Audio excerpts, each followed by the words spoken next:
नमस्कार साथियों। आज मैं अपने इस क्लास में वर्ग 10 के एनसीईआरटी हिस्ट्री चैप्टर 1 की विवेचना कर रहा हूँ। आज का जो टॉपिक है वो है यूरोप में राष्ट्रवाद का उदय। तो साथियों, यूरोप महादेश में जो राष्ट्रवाद का उदय हुआ, इस पर आधारित ये टॉपिक है। इसको हम विस्तृत रूप से समझने की कोशिश करते हैं। पहले आप एक बार इन चित्रों का अवलोकन करें। इन चित्रों के अवलोकन करें। ये चित्र फ्रेडरिक शोर्यू विश्वव्यापी प्रजातांत्रिक और सामाजिक गणराज्यों का स्वप्न, राष्ट्रों के बीच संधि 1848। एक व्यक्ति है फ्रेडरिक शोर्यू, जो एक चित्रकार हैं और वो पूरे विश्वव्यापी, किसी एक देश का नहीं बल्कि पूरे विश्वव्यापी प्रजातांत्रिक और सामाजिक गणराज्यों का स्वप्न देख रहा है और कुछ चित्र बना रहा है। और उनके इन चित्रों से पूरे यूरोप में हलचल मचती है। तो अब इन टॉपिक्स को पढ़ते हैं, आप ध्यान से सुने। 1848 में एक फ्रांसीसी कलाकार फ्रेडरिक शोर्यू ने 4 चित्रों की एक श्रृंखला बनाई। इनमें उसने सपनों का एक संसार रचा जो उसके शब्दों में जनतांत्रिक और सामाजिक गणतंत्रों से मिलकर बना था। इस श्रृंखला के पहले चित्र में यूरोप और अमेरिका के लोग दिखाए गए हैं। सभी उम्र और सामाजिक वर्गों के स्त्री पुरुष एक लंबी कतार में स्वतंत्रता की प्रतिमा की वंदना करते हुए जा रहे हैं। आपको याद होगा कि फ्रांसीसी क्रांति के दौरान कलाकार स्वतंत्रता को महिला का रूप प्रदान किया करते थे। यहाँ भी आप ज्ञानोदय की मिसाल को पहचान सकते हैं, जो उसके एक हाथ में है और दूसरे में मनुष्य के अधिकारों का घोषणा पत्र। प्रतिमा के सामने जमीन पर निरंकुश संस्थानों के ध्वस्त अवशेष बिखरे हुए हैं। शोर्यू के कल्पनादर्श यूटोपिया में दुनिया के लोग अलग राष्ट्रों के समूह में बटे हुए हैं, जिनकी पहचान उनके कपड़ों और राष्ट्रीय पोशाक से होती है। स्वतंत्रता की मूर्ति से कहीं आगे इस जुलूस का नेतृत्व कर रहे हैं संयुक्त राज्य अमेरिका और स्विट्जरलैंड, जो तब तक राष्ट्र राज्य बन चुके थे। फ्रांस, जो क्रांतिकारी तिरंगे से पहचाना जा सकता है, प्रतिमा के पास अभी अभी पहुंचा है। उसके बाद पीछे जर्मनी के लोग हैं, जो काला, लाल और सुनहरा झंडा थामे हैं। यह दिलचस्प है कि जिस समय शोर्यू ने यह छवि निर्मित की, जर्मन लोग तब तक एक संयुक्त राष्ट्र का हिस्सा नहीं बने थे। जो झंडा वे थामे हुए हैं वह 1848 की उदारवादी उम्मीदों की अभिव्यक्ति है, जिनमें अनेक जर्मन भाषी रियासतों को एक प्रजातांत्रिक संविधान के अंतर्गत एक राष्ट्र राज्य में गठित करने की चाह थी। जर्मन लोगों के बाद ऑस्ट्रिया, 2 सिसिलियों की राजशाही, Lombardy, Poland, England, Ireland, Hungary और रूस के लोग हैं। ऊपर स्वर्ग से ईसा मसीह, संत और फरिश्ते इस दृश्य का अपनी नजर जमाए हुए हैं। चित्रकार ने उनका इस्तेमाल दुनिया के राष्ट्रों के बीच भाईचारे के प्रतीक के रूप में किया है। इस अध्याय में ऐसे कई विषय उठाए जाएंगे जिनकी काल्पनिक अभिव्यक्ति शोर्यू ने चित्र 1 में की थी।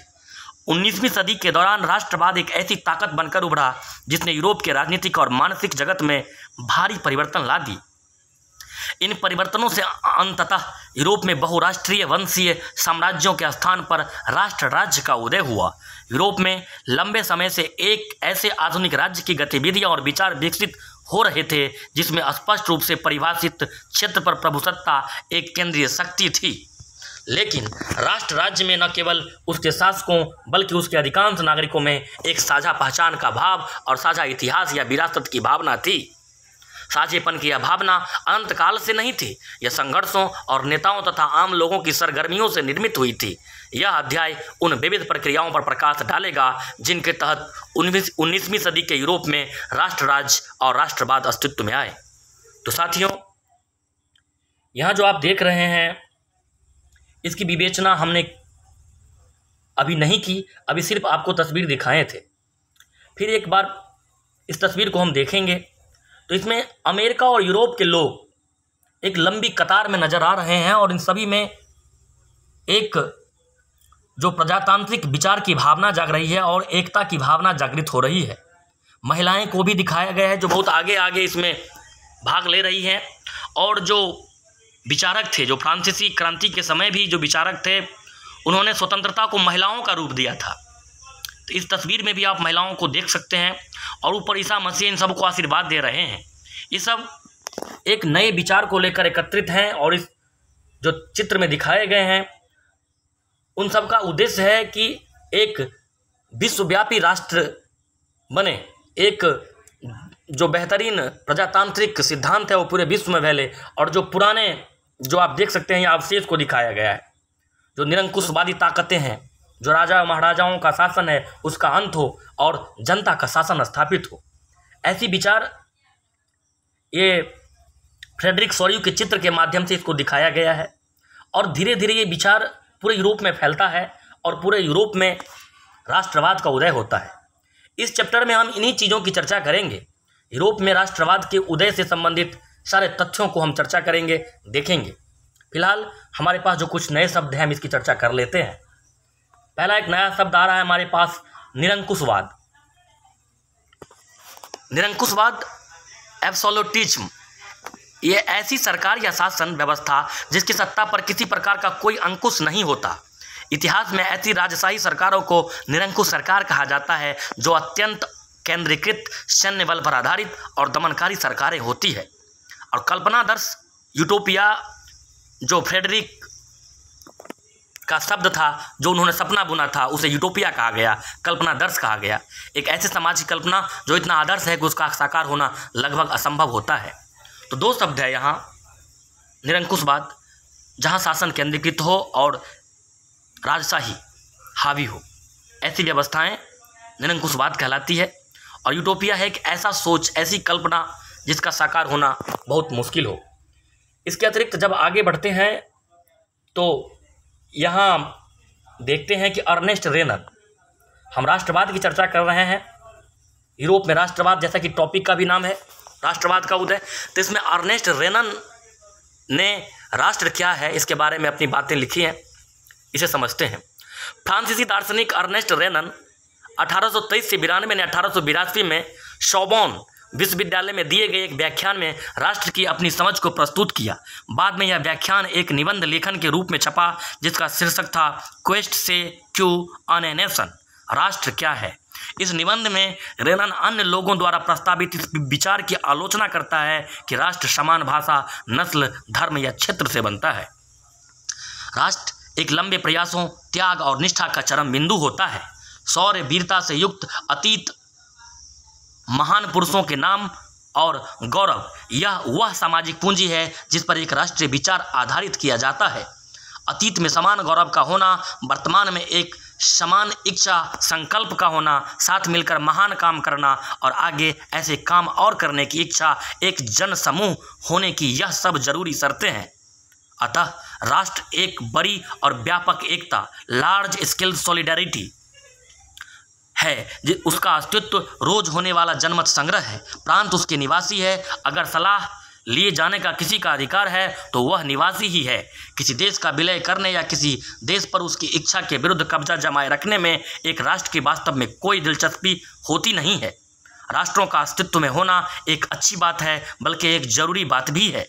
उसका होना स्वतंत्रता की गारंटी है और अगर दुनिया में केवल एक कानून और उसका केवल एक मालिक होता तो स्वतंत्रता का लोप हो जाएगा।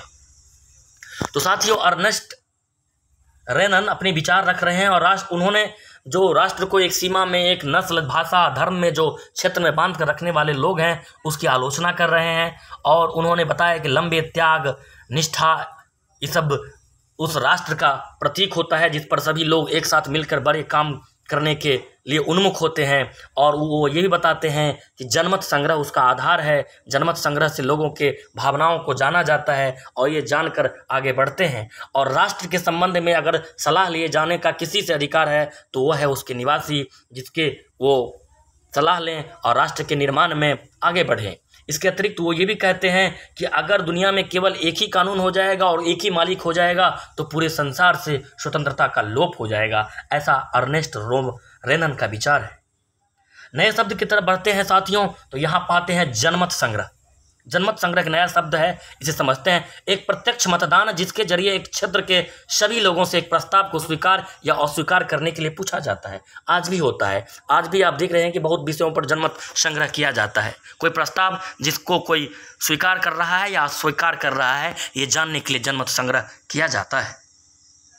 तो साथियों, अभी हम NCERT हिस्ट्री के वर्ग 10 के पहले अध्याय की विवेचना कर रहे हैं और इस संबंध में हम आगे बढ़ते हैं तो एक बहुत ही महत्वपूर्ण टॉपिक आ रहा है, इसे संक्षेप में अभी जानने का प्रयास करते हैं। और यह टॉपिक है फ्रांसीसी क्रांति और राष्ट्र का विचार। राष्ट्रवाद की पहली स्पष्ट अभिव्यक्ति 1789 में फ्रांसीसी क्रांति के साथ हुई। जैसा कि आपको याद होगा, 1789 में फ्रांस एक ऐसा राज्य था जिसके संपूर्ण भूभाग पर एक निरंकुश राजा का आधिपत्य था। फ्रांसीसी क्रांति से जो राजनीतिक और संवैधानिक बदलाव हुए, उनसे प्रभुसत्ता राजतंत्र से निकलकर फ्रांसीसी नागरिकों के समूह में हस्तांतरित हो गई। क्रांति ने घोषणा की कि अब लोगों के द्वारा राष्ट्र का गठन होगा और वे ही उसकी नियति तय करेंगे। प्रारंभ से ही फ्रांसीसी क्रांतिकारियों ने ऐसे अनेक कदम उठाए जिनसे फ्रांसीसी लोगों में एक सामूहिक पहचान की भावना पैदा हो सकती थी। पितृभूमि, ला पैट्रिए और नागरिक, ले सिटियोन जैसे विचारों ने एक संयुक्त समुदाय के विचार पर बल दिया, जिसे एक संविधान के अंतर्गत समान अधिकार प्राप्त थे।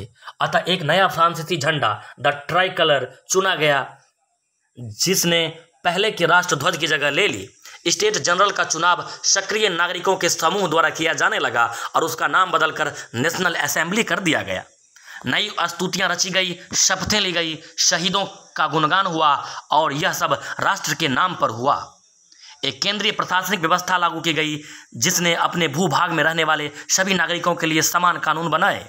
आंतरिक आयात निर्यात शुल्क समाप्त कर दिए गए और भार तथा नापने की एक समान व्यवस्था लागू की गई। क्षेत्रीय बोलियों को हतोत्साहित किया गया और पेरिस में फ्रेंच जैसी भाषा बोली और लिखी जाती थी, वहीं राष्ट्र की साझा भाषा बन गई। क्रांतिकारियों ने यह भी घोषणा की कि फ्रांसीसी राष्ट्र का यह भाग्य और लक्ष्य था कि वह यूरोप के लोगों को निरंकुश शासकों से मुक्त कराए।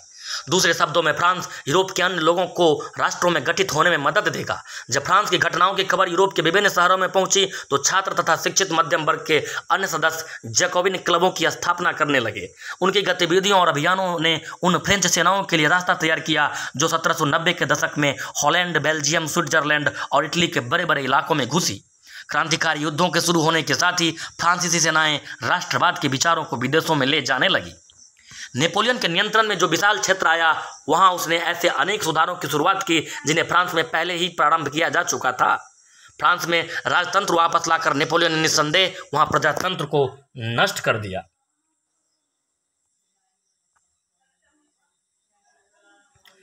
मगर प्रशासनिक क्षेत्र में उसने क्रांतिकारी सिद्धांतों का समावेश किया था ताकि पूरी व्यवस्था अधिक तर्कसंगत और कुशल बन सके। 1804 की नागरिक संहिता, जिसे आमतौर पर नेपोलियन संहिता के नाम से जाना जाता है, ने जन्म पर आधारित विशेषाधिकार समाप्त कर दिए थे। उसने कानून के समक्ष बराबरी और संपत्ति के अधिकार को सुरक्षित बनाया। इस संहिता को फ्रांसीसी नियंत्रण के अधीन क्षेत्रों में भी लागू किया गया। डच गणतंत्र, स्विट्जरलैंड, इटली और जर्मनी में नेपोलियन ने प्रशासनिक विभाजनों को सरल बनाया। सामंती व्यवस्था को खत्म कर दिया गया और किसानों को भू दासत्व और जागीरदारी शुल्कों से मुक्ति दिलाई। शहरों में भी कारीगरों के श्रेणी के संघों के नियंत्रणों को हटा दिया गया। यातायात संचार की व्यवस्थाओं को सुधारा गया। किसानों, कारीगरों, मजदूरों और नए उद्योगपति ने नई नई मिली आज़ादी चखी। उद्योगपतियों और खासतौर पर सामान बनाने वाले लघु उत्पादक यह समझने लगे कि एक समान कानून, मानक भार तथा नाप और एक राष्ट्रीय मुद्रा से एक इलाके से दूसरे इलाके में वस्तुओं और पूंजी के आवागमन में सहूलियत होगी। लेकिन जीते हुए इलाकों में स्थानीय लोगों की फ्रांसीसी शासन के प्रति मिलीजुली प्रतिक्रियाएं थी। शुरुआत में अनेक स्थानों जैसे हॉलैंड और स्विट्जरलैंड और साथ ही कई ऐसे शहरों जैसे ब्रसेल्स, मेंज, मिलान और बारसा में फ्रांसीसी सेनाओं का स्वतंत्रता का तोहफा देने वालों की तरह स्वागत किया गया। मगर यह शुरुआती उत्साह शीघ्र ही दुश्मनी में बदल गया।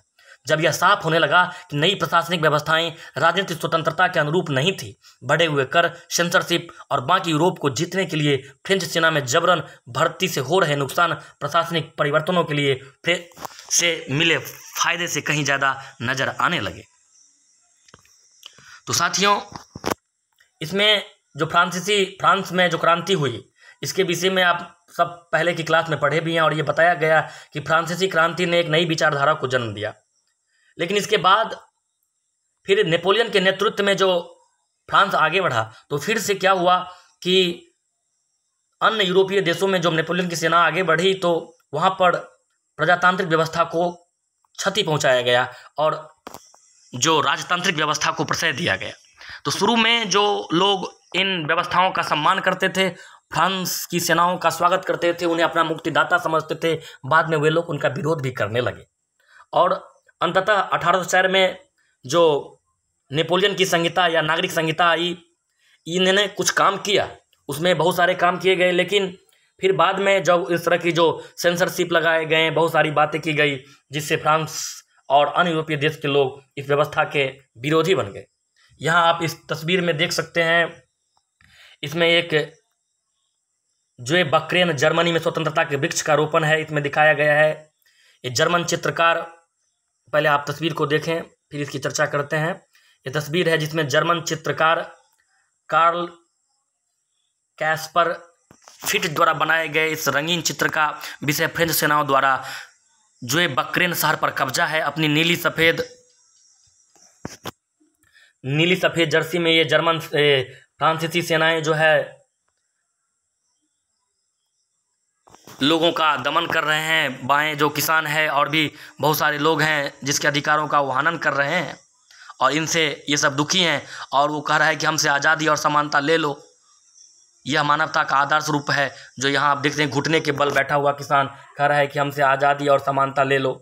इस तरह से यानी फ्रांसीसी सेना के क्रूर रूप को इस चित्र में दिखाया गया है। इसके अतिरिक्त साथियों, हमने आज के इस लेक्चर में जो चर्चा की, इसमें जो आप देख सकते हैं यहाँ पर ये यूरोप का तत्कालीन मैप है, उसमें अलग अलग साम्राज्य को दिखाया गया है और जो शेष टॉपिक है, जो शेष विषय हैं, उस पर हम अगली क्लास में विस्तृत व्याख्या करेंगे। आज ये NCERT वर्ग 10 के इतिहास का पहला चैप्टर है और पहला क्लास है। आप सभी से ये विनम्र निवेदन है कि आप इसे ज़्यादा से ज़्यादा शेयर करें, अधिकांश बच्चों में इस चीज़ को भेजें। आप 1 से 2 बार इन्हें सुने और मैं अगले क्लास में इसको और बेहतरीन ढंग से प्रस्तुत करने की कोशिश करूँगा। इस वीडियो को अंत तक देखने के लिए आप सबका बहुत बहुत धन्यवाद, बहुत बहुत आभार।